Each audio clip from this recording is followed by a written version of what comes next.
के बाद फिर एक बार आपका इस्तकबाल है अशरफी न्यूज़ में। दोस्तों, हम बात कर रहे हैं रिजवान भाई कादरी से। रिजवान भाई, खासकर एक बात बताइए कि 2009 में आप वक़फ़ सुन्नी मुस्लिम वक़फ़ कमेटी में शामिल हुए और तब से अभी तक आपका वहाँ पर कामकाज जारी है। अब लोगों का सवाल ये उठ रहा है कि 2021 में आपका कार्यकाल जो है वो पूरा हो चुका था, इसके बावजूद भी अभी आप। मैं फिर से ये बोलूँगा कि लोगों के पास आधी इन्फॉर्मेशन होती है और लोग मैं उसमें अपने आप को बहुत बड़ा इंसान समझने की कोशिश करते हैं।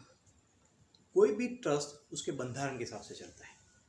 अपना देश जिस तरह से बंधारण से चलता है, इस तरह से कोई भी ट्रस्ट का खुद का अपना बंधारण होता है। अहमदाबाद सुन्नी मुस्लिम वक्फ कमेटी का बंधारण 1987 के अंदर एक कोर्ट के सिटी सिविल कोर्ट ने फाइनल किया हुआ है। उसमें बहुत क्लियर कट गाइडलाइन लिखी हुई है कि अहमदाबाद सुन्नी मुस्लिम वक्फ कमेटी के मैक्सिमम 9 ट्रस्टी रहेंगे और राज्यसभा की तरह 3 ट्रस्टी रिटायर होंगे। यानी कोई भी एक ट्रस्टी आएगा मैक्सिमम 18 साल के लिए रह सकता है। अच्छा, बहुत क्लियर कट बंधारण है। अब लोग पढ़ते नहीं है और अपने आप को मैं समझा ना कि बहुत बड़े वकील बनने के लिए निकल पड़ते और स्टाइल मारने के लिए निकल पड़ते। माफ़ करना, मैं भी थोड़ा हार्श हो रहा हूँ, मगर ऐसी गलतियाँ कौम के अंदर फैला के उनको फ़ायदा क्या होता है। वक्त हुआ था 3 साल के बाद हमारे ट्रस्टी रिटायर हुए। हम लोग ने अहमदाबाद सुन्नी मुस्लिम वक्फ कमेटी ने बहुत सिस्टमेटिक प्रोसीजर फॉलो करी। ऐसी सिस्टमेटिक प्रोसीजर फॉलो करी, times of India, Divya Bhaskar, 2 paper में हमने advertise the. Times of India national level का पेपर है, दिव्य भास्कर गुजरात के अंदर आप समझते हो कितना पेनिट्रेशन। बिल्कुल। उसके बावजूद पूरी एप्लीकेशन नहीं आई, तो हमको लगा कि और ज़्यादा लोगों के पास जाना चाहिए। हम लोग ने उसके बाद गुजरात समाचार और गुजरात टुडे में एडवर्टाइज दी थी। आप सोच सकते हो ये 4 पेपर में एडवर्टाइज देने के बाद अब कौन सा पेपर बाकी रह गया अहमदाबाद का, जिसको यानी अहमदाबाद का, गुजरात का, जिसको लोगों को हमने इन्फॉर्म किया कि आओ अहमदाबाद सुन्नी मुस्लिम वक्फ कमेटी के ट्रस्टी बनो। ये खुला हमारा ट्रांसपेरेंसी दिखाता है। इन्हें ट्रस्टी बनाने के लिए आपने इश्तिहार दिया क्योंकि उस वक्त पे 1/3 ट्रस्ट यानी जो मैं अपने ये है उस वक्त के ट्रस्टी रिटायर हो रहे थे, तो नए ट्रस्टी अपॉइंट करने की उसकी प्रोसीजर होती है और उसकी भी मैं ऑलरेडी गाइडलाइन अपने ऑलरेडी ये सिटी सिविल कोर्ट ने दी हुई है। वो 100% गाइडलाइन फॉलो करके उस वक्त पे हमारे में दूसरे ट्रस्टी ने रिटायर किया था। रिटायरमेंट में 5 ट्रस्टी को सिलेक्ट करके अहमदाबाद सुन्नी मुस्लिम वक्फ कमेटी ने फेरफार रिपोर्ट ड फॉर्म बोलते हैं, उसके लिए गुजरात स्टेट वक्फ बोर्ड को भेजा। गुजरात स्टेट वक्फ बोर्ड ने वो रिपोर्ट को आज तक फाइनल नहीं किया हुआ है। वो गुजरात स्टेट वक्फ बोर्ड की गलती है और हमारी में गलती कभी नहीं रही।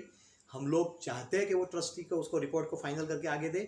वक्फ बोर्ड ने ये चीज़ टालते रहे और आज वक्फ बोर्ड की ये टालने की पुराने जो पुराने सीईओ हो गए, पुराने चेयरमैन हो, आज उन पे इल्ज़ाम लग रहा है कि 25 लाख रुपए उनने लेके ये टाला। अब टाला जो हम लोग वक्फ बोर्ड में पैसे देके करवा सकते होते तो उसको टालने देते कि ट्रस्टी बनवाते। बराबर। हम लोग तो ट्रस्टी बनने के लिए ट्रस्टी की लिस्ट लेके गए थे, फिर भी इल्ज़ाम लगा रहे कि उसको हम लोग ने 25 लाख रुपए देके वक्फ बोर्ड वक्फ बोर्ड में ट्रस्ट बनने नहीं दिया। अरे ऊपर से हम लोग तो पेपर दिया था, तो ट्रस्टी बनने के लिए हम लोग तो दिया हुआ था। तो ऐसे बेबुनियाद इल्ज़ाम लोग लगाते हैं, उनको समझदारी नहीं है। कोई भी ट्रस्ट के बंधारण को समझते नहीं है और पीठ पीछे से बोलते हैं। और जितने लोग के वेस्टेड इंटरेस्ट है, वो लोग ऐसा चाहते हैं कि अहमदाबाद सुन्नी मुस्लिम वक्फ कमेटी में हम लोग ट्रस्टी ना रहे, कोई ट्रस्टी ना रहे। अब 2021 से ट्रस्टी नहीं होता तो आज मैं हर एक इमामों को पगार कौन देता? बिल्कुल। यतीम खाना कौन चलाता? और 2021 में हमारी ट्रस्टी की टेन्योर पूरी हो गई होती तो वक्फ बोर्ड हमारे को लेटर भेजता। आज 2024 तक हम लोग बैठे, हम लोग को छुपे थोड़ी बैठे हुए, वक्फ बोर्ड में मिलने जाते, हम लोग लेटर भेजते। 2022 में हम लोग ने हाईकोर्ट में गए हुए कि भाई अपने वक्फ बोर्ड ट्रस्ट हमारा ट्रस्टी अपॉइंटमेंट नहीं कर रहा है। सब जहीर बापू हमारे ट्रस्टी गुजर गए, उसके बाद हाईकोर्ट में सीए एप्लीकेशन फाइल करिए कि भाई हमारे लिमिटेड ट्रस्टी रहेगा, जल्दी आप डिसीजन दो, वक्फ बोर्ड को गाइडेंस दो। इतनी ट्रांसपेरेंसी से हम लोग आगे बढ़ते, हर चीज जा रहा है। पीटीआर में आज भी हमारा नाम है, तो लोग स्टोरी बनाते हैं 2021 में टेन्योर पूरा हो गया, ये हो गया। उनकी गलत फहमी या उनकी मैं कहता हूँ ना नादानी कौम को गलत राह पे दे जा रही है और गलत बात कर रही है। आज भी अहमदाबाद सुन्नी मुस्लिम वक्फ कमेटी में पीटीआर में हमारे ट्रस्टियों का नाम है। जो होना चाहिए उससे कम है, और कम है उसकी गलती है वो वक्फ बोर्ड की सही गलती है। 2018 से हम लोग रिक्वेस्ट करते हैं, बार बार लेटर भेजते हैं और उसमें कितने लोग मतलब में ऐसे थे कि जो मतलब मैं कितने लोगों को कहते थे मतलब मैं कि भाई इनको ट्रस्ट में ले लो, और ट्रस्ट में लेके आप मतलब मैं किसी लोगों से अपने ये आपको अपने क्या सेटलमेंट कर लो। हम लोग कहते थे कि भाई हम लोग कोई टपोरी है कि सेटलमेंट करने बैठेंगे। वक्फ बोर्ड को हमने बोला था कि आप डिटेल में ऑलरेडी हमारे को लिख के दे दो कि हमने कोई भी गवर्नमेंट की प्रोसीजर फॉलो नहीं करी, हमने गलती करी है, तो ये हमारा अपने जो भी है वो ट्रस्टी को तो मना कर दो, तो हम लोग नए ट्रस्टी का अपॉइंटमेंट करेंगे। ऐसा वक्फ बोर्ड आज तक नहीं कर सका। यानी वेस्टेड इंटरेस्ट वाले सिर्फ 2-5 लोग कौम को परेशान करने के लिए, ट्रस्ट को परेशान करने के लिए, उनको क्या पता क्या खुशी मिलती है, उनकी हसरत या उनकी वेस्टेड इंटरेस्ट क्या पता इतना बढ़ गया हैगा कि वो मतलब मैं समाज को नुकसान करना चाहते हैं, और उनको समझदारी तो है नहीं। आज भी मतलब मैं उसके ऊपर पेपर के ऊपर हार्ड 2 पेपर फोल्ड करके मतलब मैं पेपर पे घुमाते। बीच में भी किसने ऐसा करा था 2 साल अपने 5-10 साल पहले, उसको भी मैंने बोला था भाई हिम्मत हो तो पूरा पेपर खोलो और उसको व्हाट्सएप में घुमाओ। 2 पेपर को एक अलग पेपर रखते हो, उसमें अलग पेपर रखते हो, उसको घुमाते अलग घुमाते हो। अच्छा, एडिट करके ना उसको मतलब वन काइंड ऑफ मतलब मॉर्फरिंग बोलेंगे, एडिट बोलेंगे, तो उसको यानी डिस्टॉर्टेड इन्फॉर्मेशन देने की कोशिश करते हैं। यानी वो कैसे लोग हैं जो सच बोलने की भी हिम्मत नहीं रखते और झूठ बोलते तो झूठ भी ऐसा बोलने की कोशिश करते हैं जिनको पास मतलब में अकल नहीं है। झूठ भी बोलो तो ऐसा झूठ बोलो कि आप पकड़ाओ नहीं, ऐसा झूठ बोलते ऐसा बोलते कौम को गुमराह करते। और हमारे कौम वाले तो उससे मतलब में सोशल मीडिया वाले तो उससे भी होशियार, आया नहीं कि फॉरवर्ड करा नहीं, सोचना ही नहीं है, कमर दिमाग में सोचना ही नहीं है कि उससे किसका फायदा होने वाला है, किसका नुकसान होने वाला है, क्या हो रहा है। और क्या ये लोग ये चाहते हैं कि मतलब में 2021 से वक्फ कमेटी का कोई ट्रस्टी ना रहे, मस्जिदों के इमाम का पगार ना होवे, बिना ट्रस्ट के चेक पे साइन करने के बाद कौन पैसा मिलेगा। डोनर अपने किराया तो आते जाएगा, किराया तो रुकने वाला नहीं है, पैसा ट्रस्ट में जमा होगा, कोई अपने मस्जिद के इमाम को पगार नहीं मिलेगा तो मस्जिद के इमामों को चलेगा। अपने यतीम खाने के बच्चों का मतलब में अपने यहाँ से कम राशन आएगा, कुछ खर्चा आएगा, वो आएगा तो उसको हम लोग पेमेंट नहीं देंगे। दूध आएगा, चाहे अपने जो भी आएगा राशन आएगा तो उसको पेमेंट नहीं देंगे, तो वो नेक्स्ट महीने अपने महीने की उधारी देगा, 2 महीने की उधारी देगा, 5 महीने की उधारी देगा 2-5 साल की। ये ना गलत बात कर रहे हैं। और ये 2021 वाला बात सच था तो वक्फ बोर्ड को एक्शन लेना था। वक्फ बोर्ड ने एक्शन क्यों नहीं लिया? आज भी पीटीआर में हमारा नाम क्यों रखा हुआ है? यानी ये डिस्टॉर्टेड बात कर रही है और डिस्टॉर्टेड बात चल रही है। मैं कौम को इतना ही बोलूंगा कि कौम आपकी अकल और सलाहियत को आप जोर दो, गलत चीजों को मत फैलाओ और गलत चीजों पे अकल मत दौड़ाओ।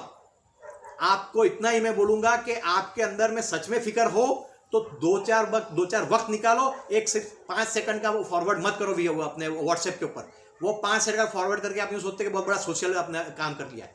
सच में सोशल वर्कर बनना हो तो सच में वक्त निकालो और कौम के लिए काम करो। हम लोग ने कितनी बार भी लोगों को बोला है, वो बोलते हैं कि आप लिमिटेड ट्रस्टी रखते हो, आप ये करते हो। हम लोग बोलते हैं, काफी बार लोगों को बोला है आओ हमारे साथ जुड़ो, हमारे साथ काम करने के लिए जुड़ो। कोई को वक्त नहीं निकालना, सिर्फ बोलना है और बोलने में भी मतलब मैं पॉजिटिव नहीं बोलना, कौम को नुकसान हो ऐसा काम करना है। ऐसे लोग मतलब मैं क्या कौम का आगे ले जाएंगे?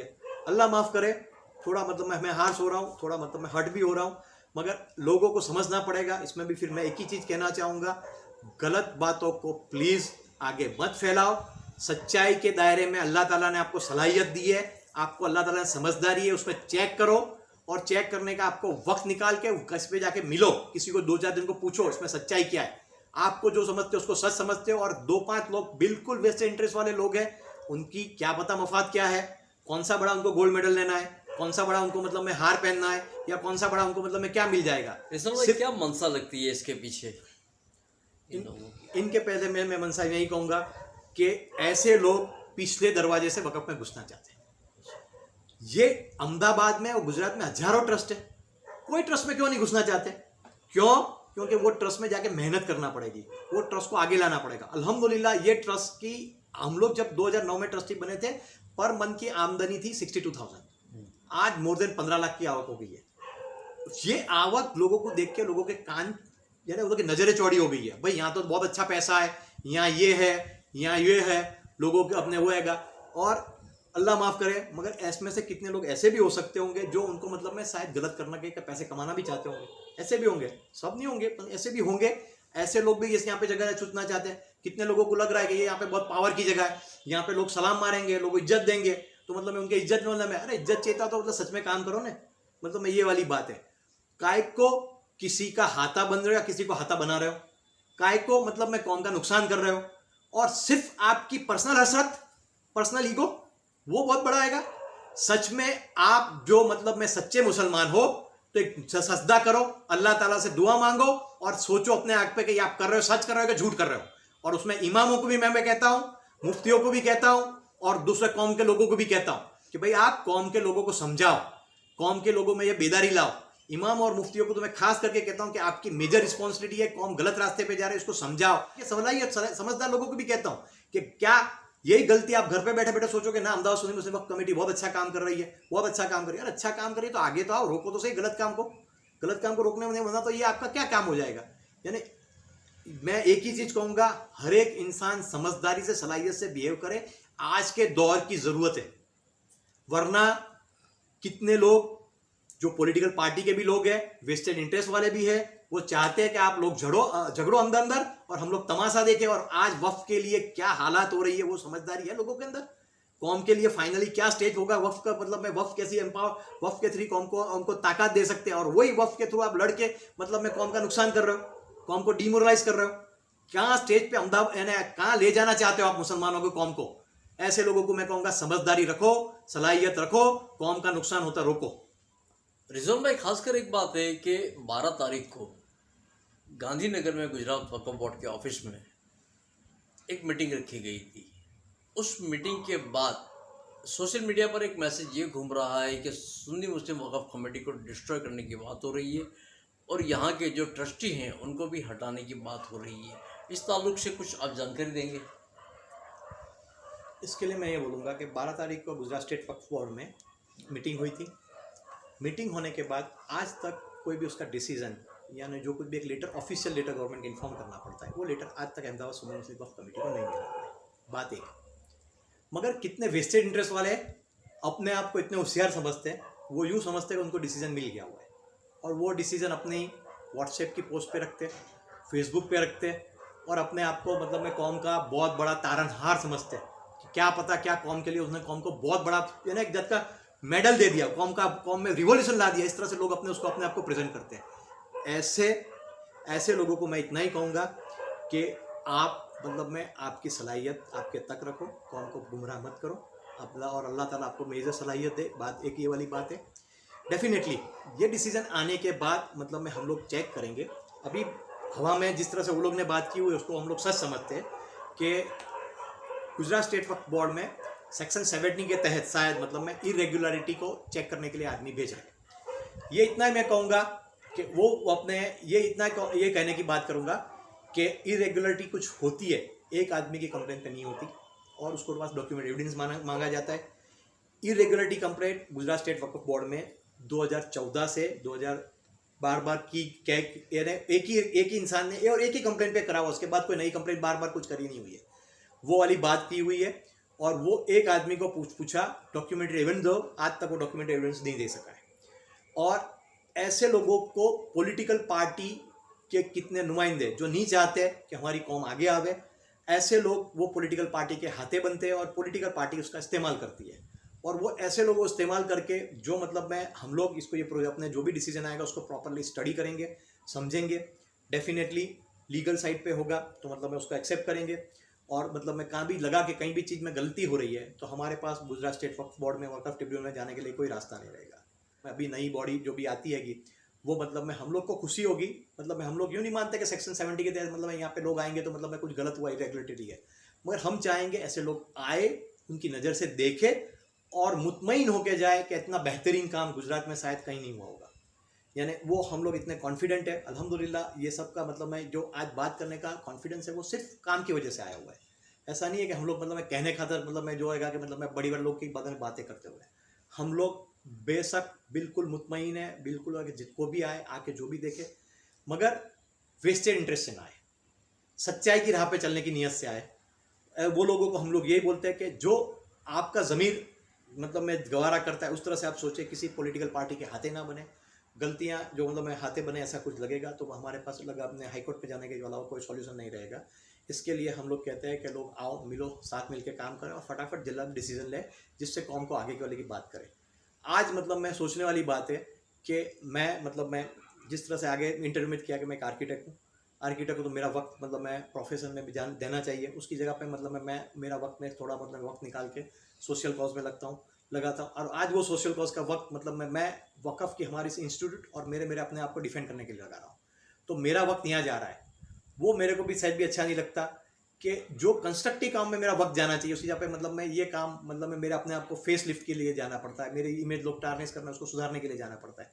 वो मेरे लिए तो मतलब मैं एक जात का मतलब फिजूल टाइम वेस्ट हो रहा है, जिससे मैं कौम का कोई फ़ायदा नहीं दे रहा हूँ। ये एक सिर्फ मतलब मैं अपने आएगा कि ये चीज़ मेरे भी करना इसलिए ज़रूरी हो गई कि आज के दौर में ये चीज़ भी समझना ज़रूरी है कि वरना कितने लोग वेस्टेड इंटरेस्ट वाले लोगों को दबाने की कोशिश करेंगे, कितने पॉलिटिकल पार्टी लोगों को दबाने की कोशिश करेंगे। इसलिए लोगों ने हमारे को किया कि भाई आप ये चीज़ को छोड़ो मत, ये लड़ाई को पकड़ रखो और मतलब मैं इसको सच्चाई की राह तक ले जाओ, जिससे मतलब मैं गलत एग्जाम्पल सेट ना हो कि गलत लोग कहोगे जीत होती है, जीत सच की होती है और ये उसूल की लड़ाई है। तो उसूल की लड़ाई हम लोग लड़ते रहेंगे और अहमदाबाद सुन्नी मुस्लिम वक्फ कमेटी इसके लिए ऑलवेज तैयार रहेगा। हमारे को उससे कोई तकलीफ नहीं है। तो अल्हम्दुलिल्लाह ये ताकत सच्चाई की ताकत है और ये ताकत के ऊपर हम लोग बैठे हुए हैं अल्हम्दुलिल्लाह। और अल्लाह की ज़ात से पूरी नहीं अपने उम्मीद है कि हम लोग गलत है नहीं, तो हमारे साथ कभी इंशाल्लाह गलत नहीं होगा। अल्लाह हाफिज़।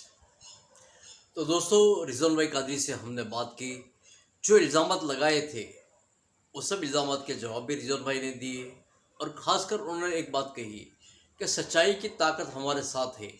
देखते हैं आने वाले दिनों में क्या होता है। तो मैं मज़हर शेख, कैमरामैन रशीद शेख के साथ इजाज़त चाहता हूँ। अल्लाह हाफिज़।